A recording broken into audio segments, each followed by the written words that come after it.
Hey guys, I'm Carolina Risotto from Rio de Janeiro, Brazil, and I'm doing a self-discovery project here on YouTube where I travel to all the places my ancestors are from. After living and working in the US for 8 years, I became a workaholic and totally lost my sense of self along the way. So I decided to do this project so I can learn more about my ancestors and their culture, and consequently learn more about myself. You can watch this video about how I lost my identity as a workaholic and how that has led me to decide to do this project. After doing a DNA test, I found out I have roots from multiple parts of Europe, Brazil, and some countries in Africa. So we're gonna be doing a lot of traveling. In today's video, we're gonna start off with a really personal clip. I'm gonna be showing you the moment I found out I had to travel, but at that time, I didn't know why, where to. I didn't even know that this was gonna become a project. After that, you're gonna see multiple clips throughout the months of June and July where I'm preparing for the trip, doing research on my ancestors, deciding on the itinerary, and everything that comes in between, you know, all the emotions, the anxieties, insecurities, and of course, all the excitement as well. Let's get right to it.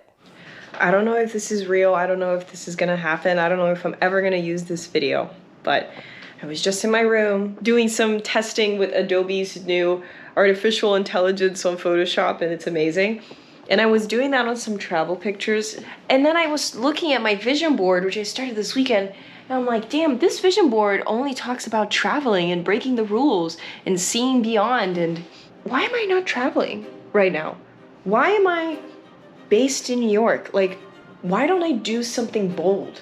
Why am I overthinking content so much? I don't know. There's an element that's missing. It's something that I need to see. It's something that I need to experience. And I don't think it's here. I think it's out there. And a part of me doesn't really know exactly what I want. But then I look at this globe that's right next to me, which I bought last year to remind myself of how big the world is and how much I want to see. Why am I not traveling? I bought these new string lights because my other ones broke. They accidentally fell on the globe. So now the globe is lit up. The universe is like talking to me all the time. And now I feel like the universe is also separating me from people, from everyone that I've met here. And I think I need to do this. This feels really weird because this is all just happening right now, but I can do whatever I want. This really lights me up, actually. I'm genuinely nervous to do this. Might be a sign that I need to do it. Holy crap. All right, let's go. There's a lot of things changing in my life right now, and I'm really not sure what's gonna happen next, what's real, what isn't, but everything's changing and I'm making all of these changes and it feels like a big deal, but at the same time, my heart feels really calm and feels like this is the right direction, and it's all really overwhelming. At the beginning of this year, in like February, I recorded a podcast episode where I talk about how I feel like I finally found my forever home here in New York City. I finally feel like I'm home. I think New York City might be the place where I settle down long term. How do I never see these things coming? Saying goodbye to New York City also feels really hard, even if it's temporary, even if it's just for a few months, because I'm a little scared of what I'm going to find out. I'm a little scared that my relationship with New York City is going to change, that my love for it is going to be affected. I have no idea what's going to happen or what I'm going to discover. And I know that this is just the beginning. And I'm sure that as I discover new things, new places, new everything, new lifestyles, I'm pretty sure I'm going to be tempted to try something else. It almost feels like a breakup. It feels like New York and I are going to be on a break. And for some reason today, I think it just started feeling real because I toured the apartment with my subletter. I showed him the neighborhood. I told him all the things that I love about it. And I'm like, damn, this is happening. But it also makes me happy to know that I can provide such a great living space and experience for someone who's also going through those same early emotions that I had in New York City. It just hurts me that there's more to explore almost. There's a really cool quote that I heard from Jay Shetty recently on one of his podcast episodes, which was, I think I wrote it on my wall. Yeah, it's right there. When you protect your purpose protects you. And since I've started pursuing my purpose of connecting with humans around the world and traveling to new countries and rediscovering my ancestors, my purpose has been protecting me and opportunities have been coming by. It's going to be a lot of work. I'm going to be working remotely and doing all that jazz while traveling and while staying in hostels and couch surfing and God knows what else. I think I'm ready. If any time ever, this is it. I'm healthy. I have a camera and I have myself. I feel like that's all I really need. Hopefully my journey inspires you to go discover yourself too. I'm officially leaving New York, at least for 5 months, on August 20th. I do not have a place to stay yet. I do not have a solid itinerary. I only have a ticket to Italy. It's happening. I'm gonna be traveling through Europe for like 5 months. Let me see. September, October, November, December, January. Yeah, 5 months. Holy crap. But I'm a little panicked. I am. Oh, and by the way, in 2 weeks, I'm going to London. I only have like 5 weeks left in New York, and that's freaking insane. Within a blink of an eye, I'm gonna be in Rome. The first week that I'll be in Italy, I'm gonna be with my family, and then they're leaving. And then I'm gonna be all alone in Europe. Holy crap. I spent the past few weeks having some like really long phone calls with family members, trying to get the names of grandparents, great-grandparents, and all of that, everybody's birthdays. I feel like I have all the information that I need, and I've learned so much about my family just by talking to my grandparents, honestly. A part of the way that I've been doing my research so far is I did a 23andMe test, a DNA test that shows from what parts of the world your family is from. Another way was talking to family members. So even if your grandparents are not alive, you can talk to your parents. But something that I'm really valuing through this experience is like getting to know the elders in your family. Why are we not talking about our ancestors and the family members that came before us? Like, why are we talking only about generic stuff during family dinners? I don't know. The third way that I'm like exploring who my ancestors are is this website, which is the first time I'm doing this. Hopefully you can get some answers here, which will help me shape the project. Who knows?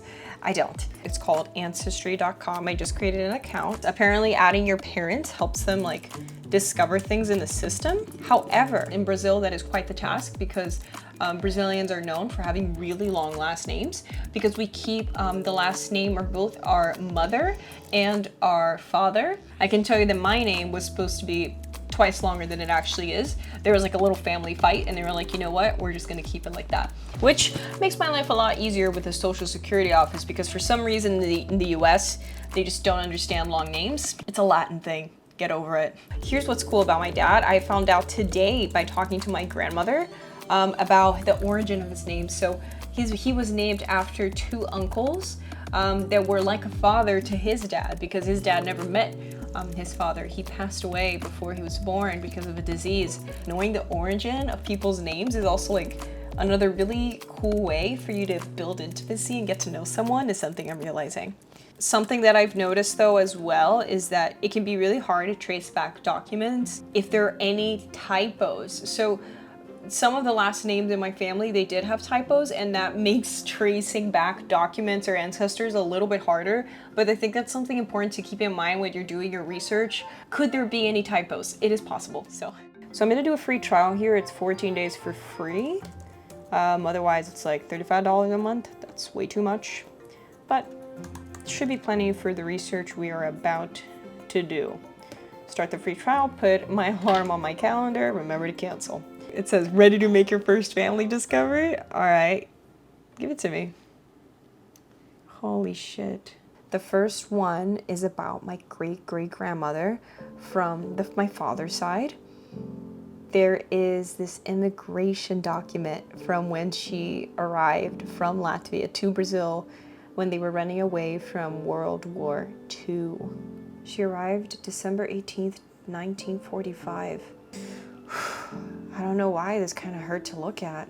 I never got to know them. I never got to speak to them, and I never acknowledged their existence until now. Like I never asked my family, oh, what was my great-great-grandmother's name? Feels a little heartless of me. I'm a little disappointed in myself, but I'm also kind of proud to have found this document. That's pretty cool. It's kind of surreal. Immigration card. on my computer. Let's see what else we find, but I'm gonna save this document. I should put you on a tripod. And we got some new last names here that I didn't know our family had. Now I know why people have last names. It really helps connect the family. Holy shit. Her husband, he was murdered by the communists in 1918. So that's why she went to Brazil by herself. Holy shit. Oh my God, poor woman. Okay, well, her name has been added. As you find more information and you confirm on the website, it's giving me more findings of like, okay, so we found a new relative. And so I get to accept these entries and keep expanding the family tree. So now I can add the parents of my great-great-grandmother into my family tree. I didn't even know it was possible for me to find this information, let alone on the web, because there was no internet when these people were alive. I wonder if have they ever even wondered about my existence? Have they ever thought of like, oh my God, what will my great-great-children be like? Oh my God, I've never thought of that. I mean, I don't even think about what my husband is gonna look like. There's some findings from my great-grandfather. He arrived 1945. Everybody arrived together. Guess everybody was on the same boat. He was a handsome guy, really handsome. His title was Technical Engineer for Airplanes. That's kind of cool. And then there's all his kids here. My grandmother was 11 when she arrived in Brazil. It's also just weird seeing like your ancestors' birthdays and being like, oh, they're a Cancer, oh, they're Gemini. It's probably the stupidest thing I could have said here today.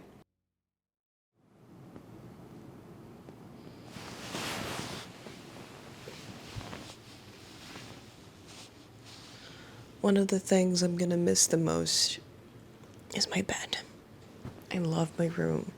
And I'm gonna be staying in hostels a lot. And I know it's gonna be tough. It's time to wake up. We got shit to do. Good morning. I immediately got up, made some coffee, actually put on kind of a fun outfit. Feeling groovy this morning. I'm going to a boat party tonight for Creators NYC. It's this creator community group in New York. It's awesome. I've met many people there. They're doing like this little boat party and I was like, it's a good opportunity to socialize and to get my groove on. Though the truth is, I would wear this either way, even if I were to just stay at home all day. We've had some interesting developments this far, even though it's just 9:30 a.m. From my father's side, my grandfather, his family was from Italy, Austria, and Germany. And from my grandmother's side, they were from Latvia. From my mother's side, both my grandmother and my grandfather, they come from Brazil, and they have family that comes from Portugal. Some family from Africa as well, though. The more information I get, the more questions I have, and they get more difficult. Something that surprised me so far is how people had a lot of kids back then.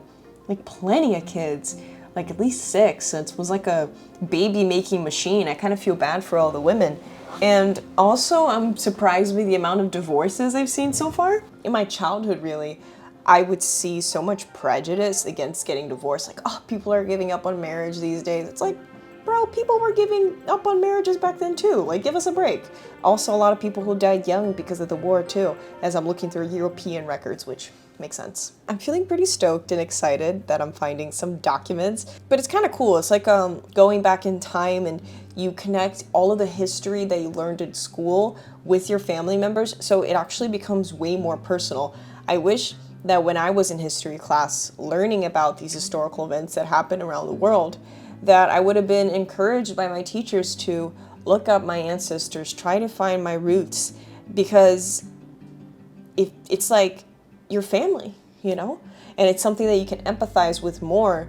This has been an enlightening process for me as well as to how we're educated about things, you know? So really grateful for the internet and for the fact that we have access to this information these days. I think we have some birth certificates. One of the difficult parts here is also just the handwriting. I think I found a great-great-grandmother called Angelica, who is also from Italy, and she married Andrea. But Andrea is from the region of Italy that I expected, Belluno. But Angelica is from Trento. Let's see how close it is to Belluno, because how did they meet? a 2-hour drive and a 23-hour walk. She had 6 kids and she died when she was 30. So when did she start popping babies? Fortunately, my mom has confirmation on a couple of the family members. I'm gonna be able to confirm with her, are these profiles the correct ones? Like, are these the right family members? Oh my God, this website has the names of the parents of Angelica. So now it's my great-great-great-grandparents? I don't even know what to do with this, but I'm actually getting more psyched now that I'm having more time to do this research, because the more information I can get from where my family is from, I think the more interesting my trip is gonna be. I'm going to London next week for 10 days, but then I'm coming back. And then by the time I'm back, I have 3 weeks to get all my work caught up, to figure out how I'm gonna pay for all these trips, right? I have to unpack my room and I have to finalize my itinerary. Definitely using multiple websites is helping me a lot in this research process, because one website is complementing the information the other one doesn't have, especially with names. Some websites have the date of birth, others don't. Some of them have the date of death, others have immigration documents. So using multiple websites is probably gonna help you in your research, but the ones that I'm using are Ancestry.com and Family Search. I am as far back as 1688. This is f***ing crazy. It's showing me where they were baptized and where they died. So this is as far as we're getting, it seems. It's 1619. I mean, that's really far. Oh my God, this is just from like one grandparent, by the way. Whoa, another 8 kids. No wonder we lose track of our heritage. I mean, look at all these children. How much information are we gonna find on this website? I don't know, it's getting pretty crazy. I'm actually getting more excited about the project because it's actually coming to life, and I'm not gonna get all the answers right away, but that's the whole fun part about this project. Embracing our ignorance and discovering the unknown.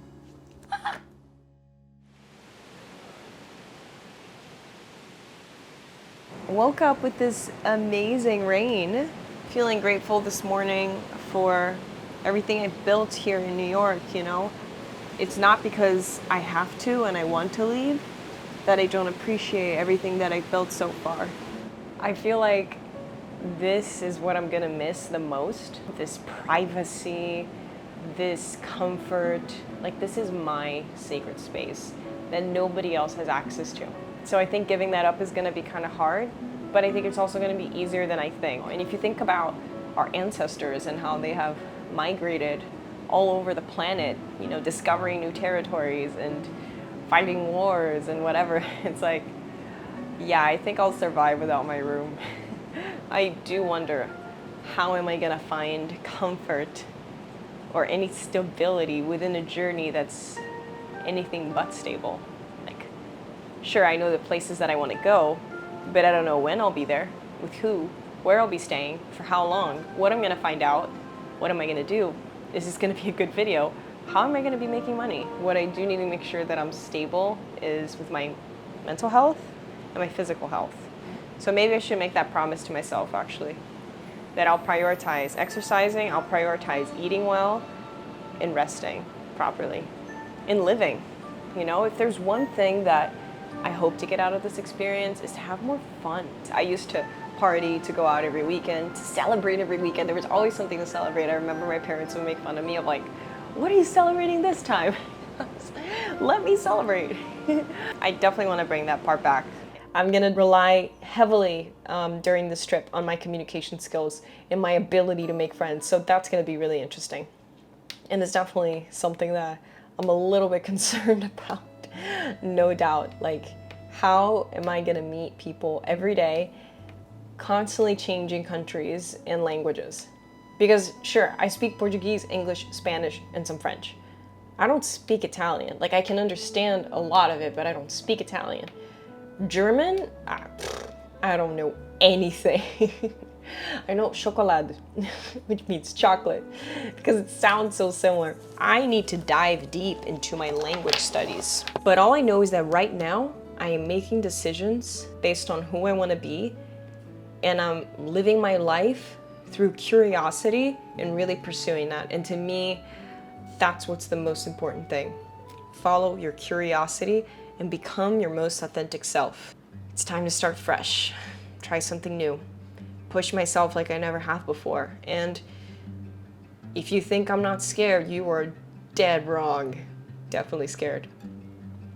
I think I'm scared of the moment where I'm gonna be alone in a hostel bed, God knows where, sitting there, looking at my luggage, looking around me, and acknowledging what I've done. And just knowing there's no going back right now. That moment right there frightens me so much. And it also gets me so excited. But I also know that I will figure it out because I've decided to. It's a choice. Happiness is a choice. Your life path is a choice. And I've chosen once again to get out of my comfort zone. Let's do it together? Yes? Let me know.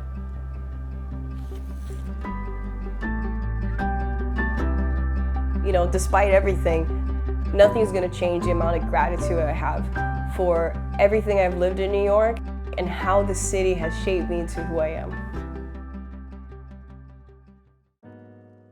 Congratulations, you made it to the end of this episode. I think we deserve a like and subscribe, right? Well, you absolutely are gonna want to subscribe if you wanna know about the next episode, where we go through all the final preparations before starting the trip and heading to Europe. It's been super crazy for me to be watching these things back, but I'm also super excited to share every single moment with you guys. I'm Carolina Risotto. I'll see you on the next one.